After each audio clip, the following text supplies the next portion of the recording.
Marathon bomber Johar Tsarnaev's death sentence overturned, the decision evoking one of the most painful events in Boston's history.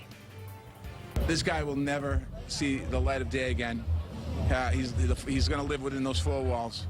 And he could face the death penalty again if federal prosecutors pursue a new trial. Today, appeals court judges agreed with Tsarnaev's lawyers that aspects of his trial were not fair. Thanks for joining us tonight. I'm Lisa Hughes. And I'm David Wade. The three-judge panel said that the trial judge in Boston failed to make sure the jury was unbiased. I'll give you a live look right now at the finish line on Boylston Street, where the bombs exploded 7 years ago. We have team coverage tonight. Nick Emmons reports on the decision that may spare Tsarnaev's life.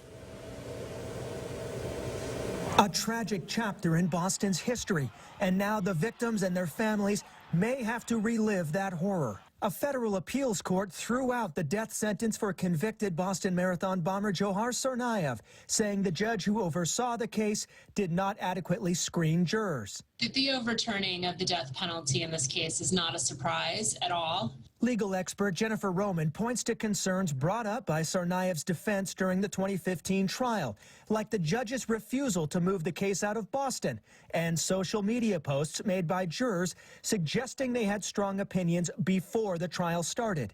And what the appeals court really seems to have attacked, however, is not the venue of the trial, but the fact that the judge himself did not do sufficient questioning of the jury pool to make sure that they didn't, in fact, harbor some type of bias. It now paves the way for a new death penalty trial.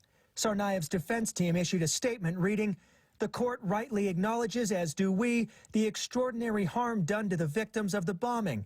It is now up to the government to determine whether to put the victims and Boston through a second trial." When asked for comment, the U.S. Attorney's Office in Boston said they were reviewing the opinion. WBZ security analyst Ed Davis, who was the police commissioner during the bombings, is confident a new jury would come to the same conclusion.